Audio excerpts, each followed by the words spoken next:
Hello, everyone. I'm Jason Cohen and the author of An Introduction to the Art and Science of Chinese Tea Ceremony. Today, we're discussing Book 2, Chapter 10, Section 4, Tunnel Kilns. Here to talk about this chapter is our editorial team, Patrick Benny Hey, hey. and Zongjun Li. Hello, hello. Hello, Pat. Hello, Zongjun. My first question, what is a tunnel kiln and how does it differ from the prior kilns we've discussed? Well, it's different in many, many ways. I guess we can talk about some of the specific difference in other questions. But tunnel kiln is very, very long. It's frequently longer than some of the longest dragon kiln. And all of these wares are fired in a continuous way. So it starts preheating in the beginning, and then there is a section of the firing belt where the wares gets actually centered. And then as the wares exiting out of the tunnel kiln, it starts to cool down. So there's a temperature difference across the kiln, and a ware will go through each section of the kiln in a temporal manner. If you can help visualize this, either one of you, this is literally a tunnel, right? The wares are moving from the entrance of the tunnel through the tunnel and then exit the tunnel. Yeah, That's I right. mean, when we think about the big difference on this versus other kilns, it's really that movement, right? When you think about dragon kiln, or if you just think about any kind of gas or electric kiln, wares are not moving through it. But this tunnel kiln, that idea of motion, I think, is really what sets it apart. So this kiln is actually mechanical in some way. It's taking wares and pulling them through the kiln or pushing them through the kiln. Yeah, and I think we're going to talk about pushing a lot more in this chapter.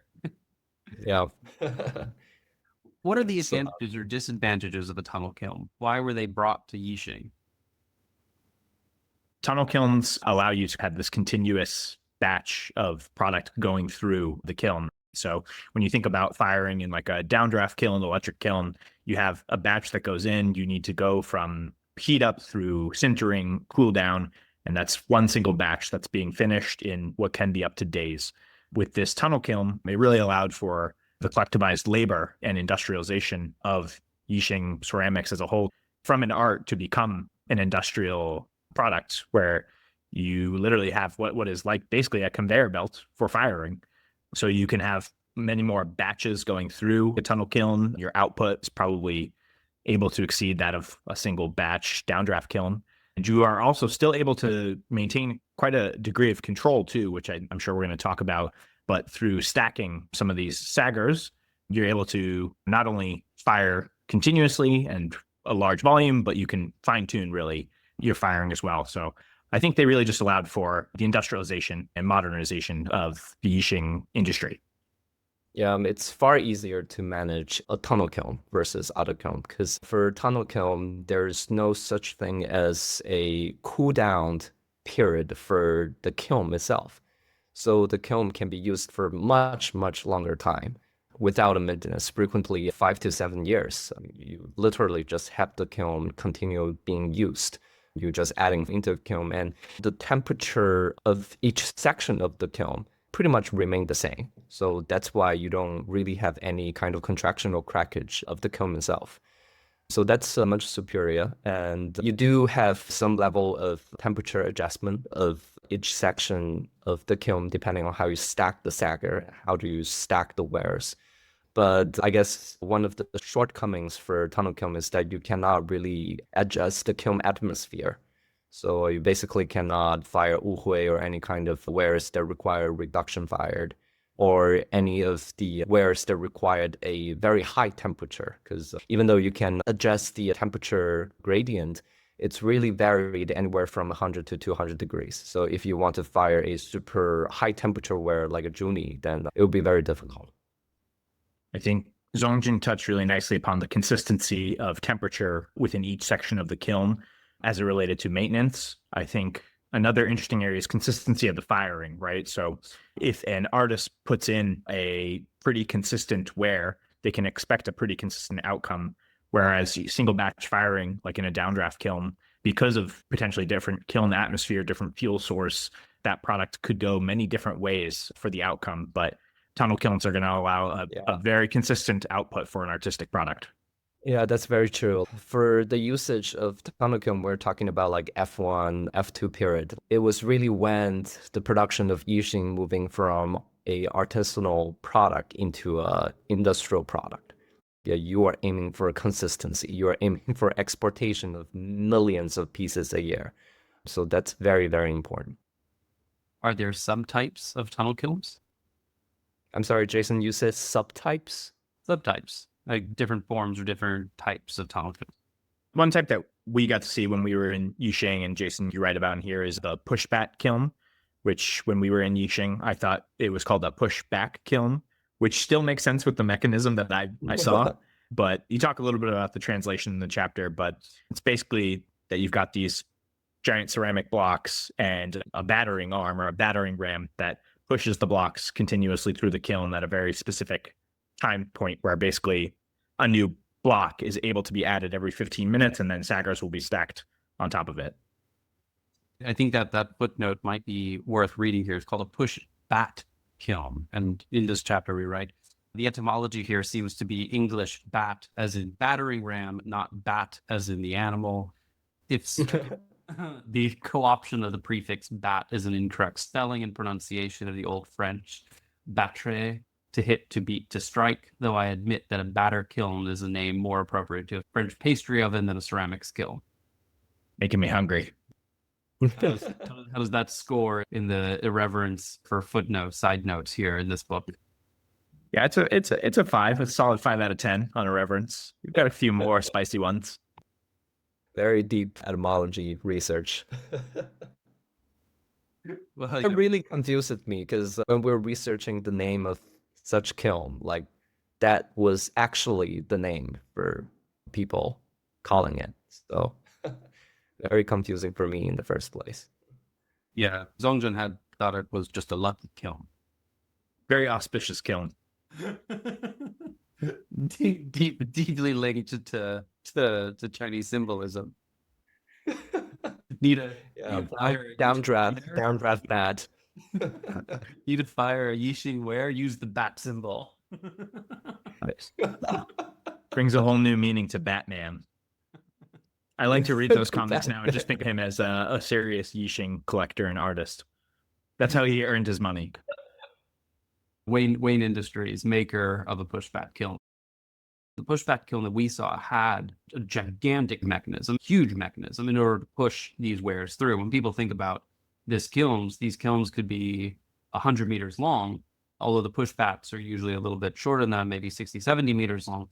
And it is pushing stacks of Yixing saggars, each that has 10, 20, 30 different Yixing teapots in it, piled 5 high, 60 meters. So you're talking about a mechanism that can push more than a ton of weight. Thousands of pounds for sure. Yeah. And I mean, even just those ceramic slabs, we didn't pick one up individually, but I assume they're quite heavy. So this is a major piece of industrial equipment. We're not talking about something that you hand crank or push with your feet. We're talking about something that's able to apply thousands of pounds of force in order to move these wares through the kiln and do it under a very high temperature environment. My next question. Can you explain how tunnel kilns were the first instrumented kiln? Compared to dragon kiln or downdraft kiln, this is really the first kiln that applied a lot of mechanical equipment or industrialization, the mechanism into it. And we're not only just talking about the oil pressed mechanism that pushed the bats, but also like temperature controls and regulations, and also regulations of fire elements that were coal and sometimes heavy oil in the later stage of the time. And then natural gas. And then natural gas, eventually. The coal-loaded kilns, I don't believe had it, but everything after the coal-loaded kilns had actual electronic instrumentation. It was the first kilns to have temperature gauges, the first kilns to have some types of PID controls in the most modern kilns. What did this do? What kind of effect did this have on the skill of firing? Firing is still a skill. Did this diminish the skill? Did this move the skill from the individuals manning the kiln to the Yixing artists? What effect did this have sociologically on the practitioners of making Yixing teapots? It's certainly a diversified or segmentize the expertise, right? Just talking about firing using heavy oil alone. Heavy oil is not very easy to manage. Without proper heating in advance, heavy oil is very, very sticky. It can just clog the entire system. So you are going to have like some heavy oil management expertise on site too, alongside with all the other Yixing makers or even kiln managers or even bat managers. Like all of these are slowly becoming a very, very diverse and complicated ecosystem almost, instead of just in the past, one or two people can be able to manage a downdraft kiln very easily. I think a big difference is also the type of expertise. So when we think about a dragon kiln or a downdraft kiln, you have somebody who, and probably multiple people on site, who are really conscious of the time and temperature that wares have been exposed to. So they're able to see and feel with their senses. If a kiln is hitting the proper temperature that they want it to, they're able to see what kind of fuel source additions they need to be doing at what times. And they have to really actively be there, right, and present and paying attention to those things with their senses in order to manage the firing over the course of a day to multiple days.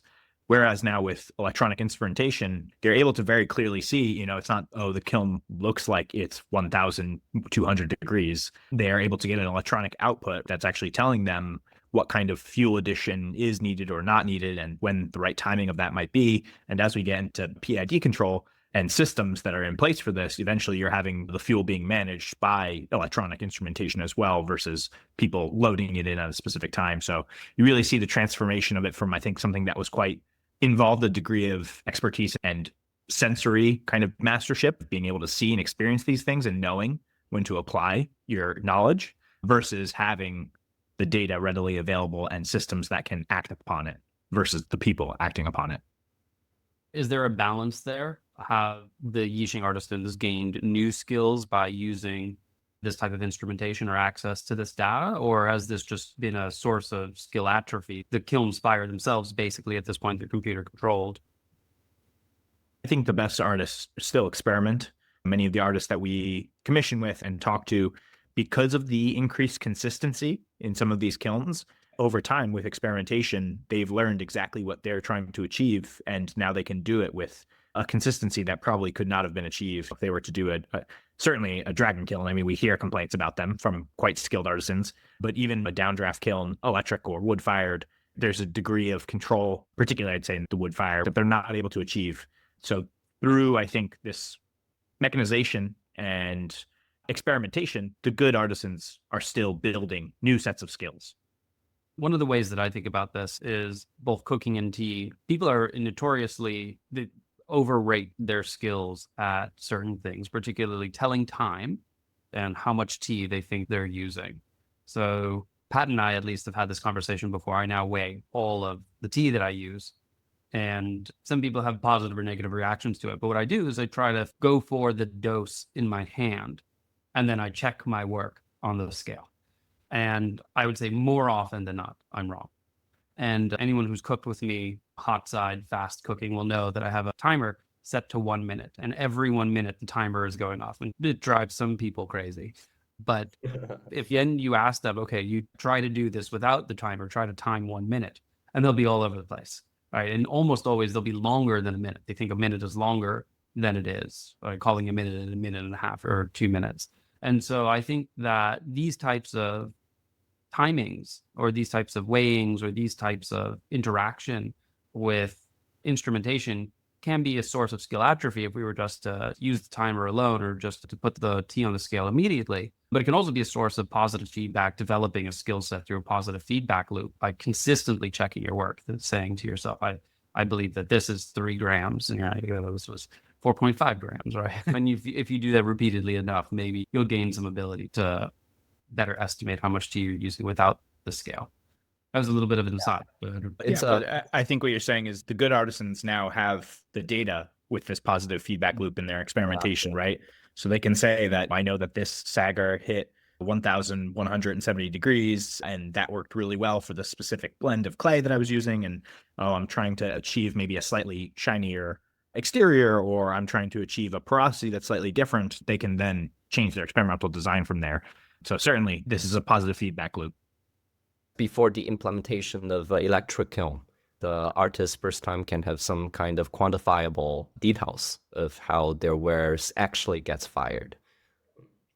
At a more precise level, certainly. I was actually about to say something almost the opposite of that, which is that this could be seen as a break from tradition, but actually there's always been some sense of timing using burning incense sticks, or in China they say jute sticks, where the jute sticks took a pretty consistent amount of time to burn. Later, particularly during F1, jute sticks were seen as potentially religious connotations, which was a no-no for part of that time. So they actually smoked a cigarette, and the cigarette took approximately 5-6 minutes to burn for time-sensitive operations. But kilns have been using kilns, right? Standing, leaning pieces of clay, and watching the clay melt, you can determine approximately how much energy was in the kiln.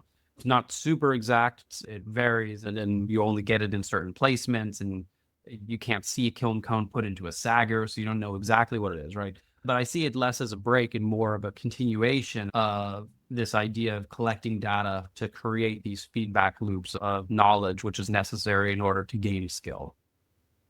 Just more consistent data basically over time and repeatable data. And less incense being burned, better for the environment. Yeah, see, let's save all that sandalwood and agarwood. Let's not burn it for timing. Just side information, 一炷香 or one juice stick of incense is usually half an hour. I think that's the common understanding. That's a lot of cigarettes. I think they're still using the cigarettes. It's just not for timing anymore. It went from one jute stick to 5 cigarettes. 5 cigarettes. I hope it wasn't all one guy. No, they were all smoking 5 cigarettes, all of them. Everyone together. All right, now. Well, professional cigarette smokers as the timer. To be fair, this was one of actually when we went to the pushed back kiln that we had seen. That was one of the few places where I don't actually feel like I saw people smoking. I don't feel like I saw a lot of smoking there. It's a lot of natural gas fuel sitting around it. So yeah, I wonder if they had like no smoking signs or something. We didn't notice, like, do not smoke around all the liquefied natural gas flowing. We'll have to look at our pictures because yeah, thinking back now, like that's definitely one of the spots where we didn't run into cigarette smoking, but like ore processing and teapot shaping and everything else, it's not like people were consistently smoking in their studios, but there's a lot of smoking going on and not inside the pushback kiln kind of environment. We finally have an answer to part of Joseph Needleham's question. Why did timers come into pushback kilns? Safety considerations. No smoking. This is creative innovation. We cracked it here. We cracked it here first on T-Technique. Tunnel kilns in Yixing at the time of their adoption, circa 1965, were coal-fired. Can you give our listeners an abbreviated developmental history of the fuel sources for tunnel kilns throughout their development and use in Yixing? Yeah, I'm pretty sure it goes from black coal for a few years, shifting, as we mentioned earlier, into heavy oil. And then from heavy oil, eventually we get into natural gas, which is what we're doing nowadays as well. And I spend a lot of time in this chapter on re-reviewing kiln atmosphere and how variations in atmosphere and the timing of atmosphere during a ware's firing can affect material properties. So how did these transitions, both to tunnel kilns and throughout these different fuel sources, affect the kiln atmosphere and the resulting fire teapot's interaction with its material properties? All 3 different sources of fuel had very different levels of complete combustion. Even shifting from like coal to heavy oil, I would assume that there's a lot more conversion and complete combustion occurring. So you create a much cleaner and less reducing kiln environment, or more oxidizing kiln environment, or neutral. And I'm sure as we shifted to natural gas too, you were getting an even more neutral combustion, right? So more consistent color development, more consistent textural development as we're shifting fuel sources. it seems like a lot of people argue that heavy oil, or at least the period of heavy oil, tend to produce higher quality wares than wares produced from other fuel source era.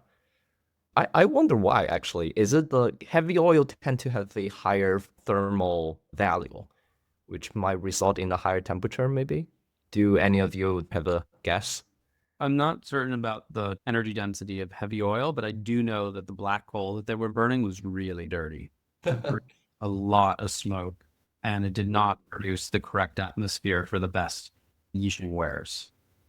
A lot of smoky 窑边, I guess.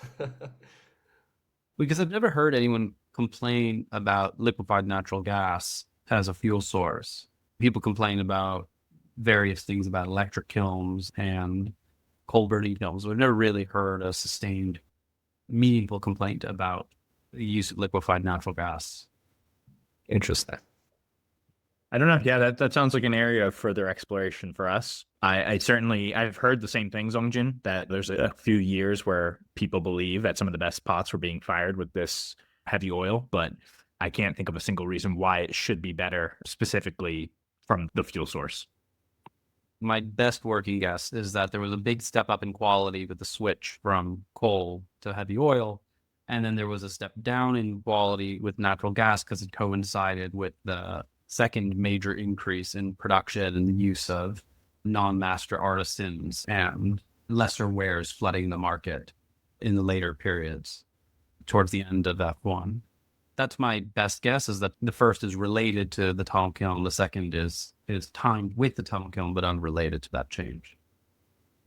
Experiment proposal. Let's bribe the local Asian government and commission the tunnel kiln to reuse heavy oil again and do a side-by-side firing with gas kiln. And we test it. We just need to find a government willing to try and export heavy oil into China. I think we know a couple people. We'll figure it out. In this chapter, I write, the complete transition to tunnel kilns represents the point of full modernization for Yixing ceramic arts. With the conversion of Zisha ware production to a continuous firing process, not only were the attributes of the kiln, including the fuel source, atmosphere, and time temperature curves changed, the firing process itself was adapted to the new standard of double firing, where each ware is fired twice throughout the kiln.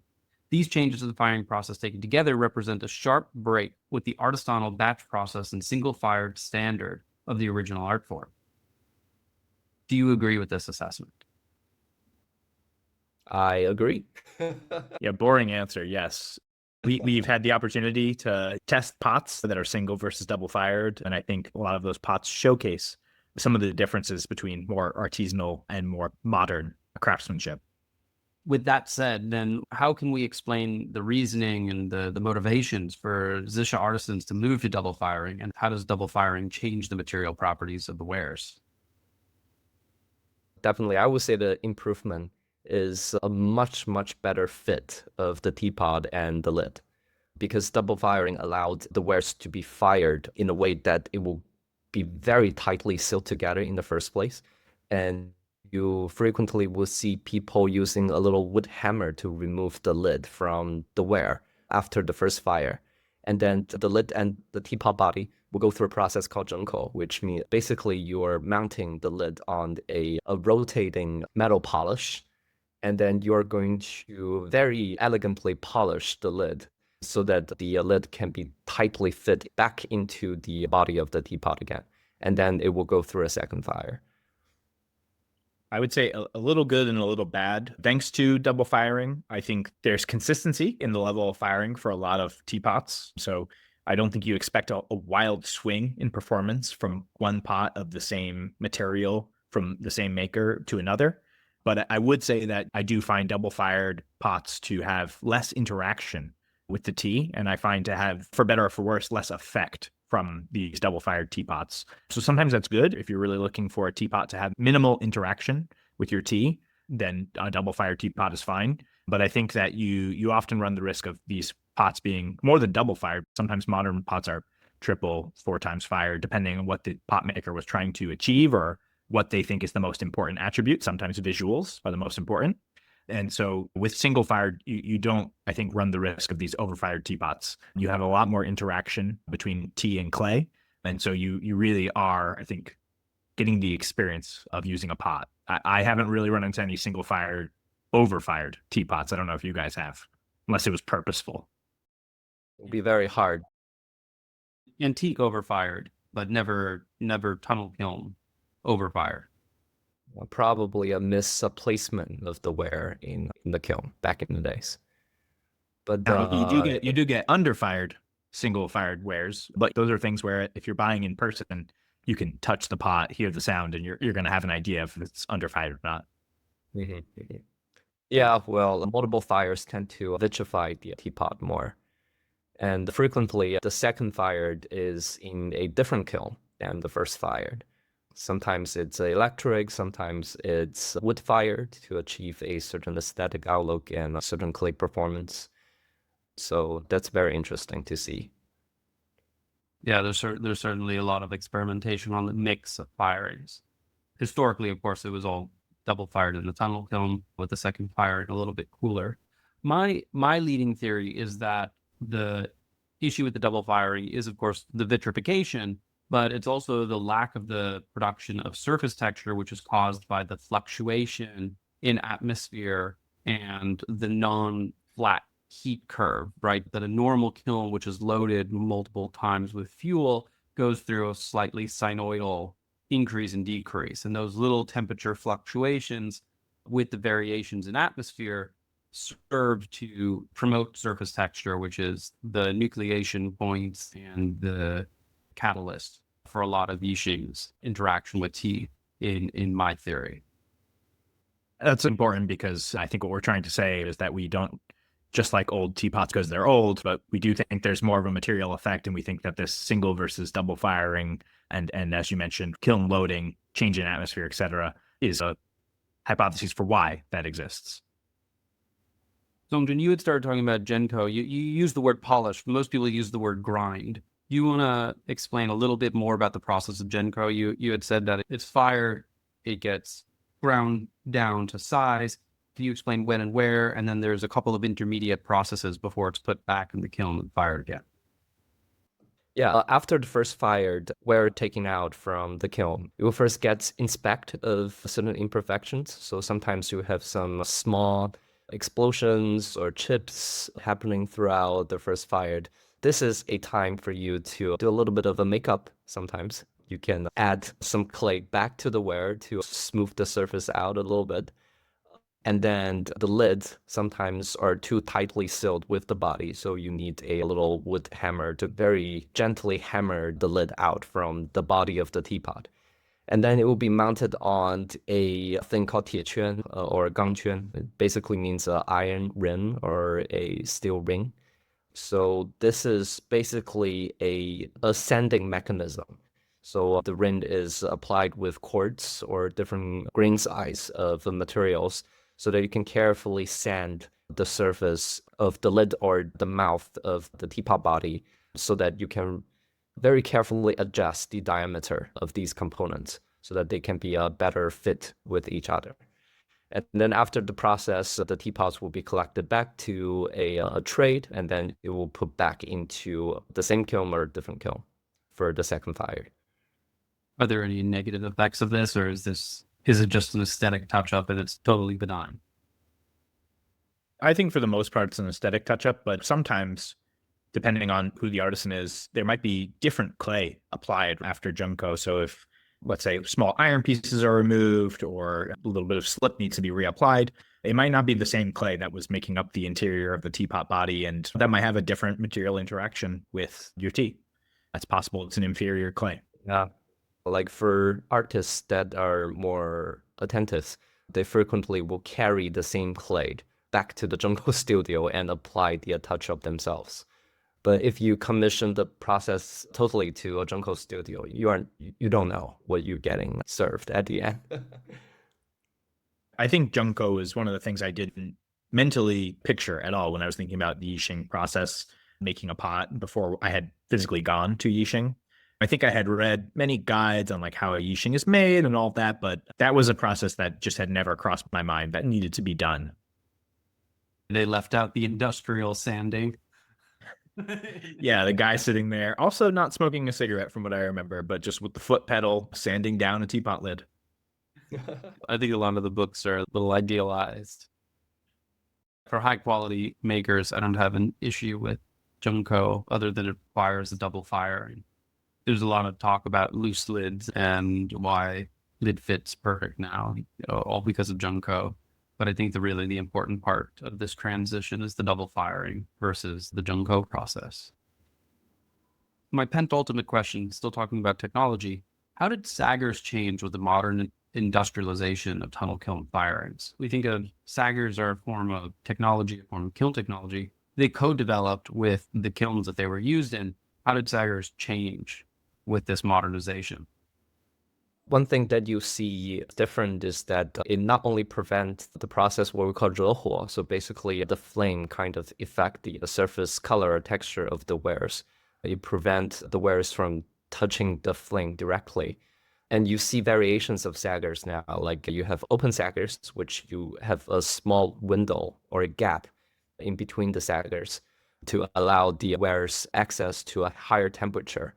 And you have completely sealed Saggars, which where sitting inside those Saggars tend to be a few degrees cooler.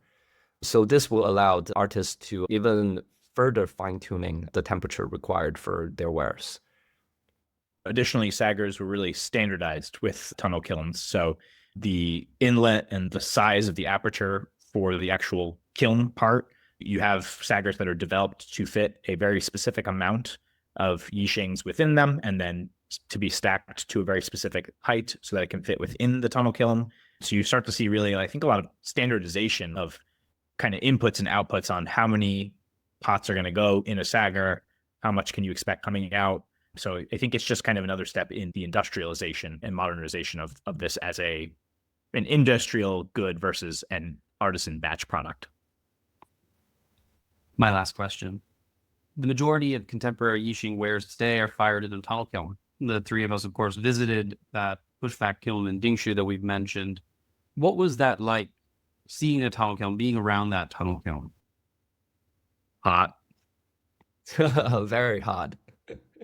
A lot of these wares, after getting forged in the first place, they're still wet. So there is this drying process before they get fired.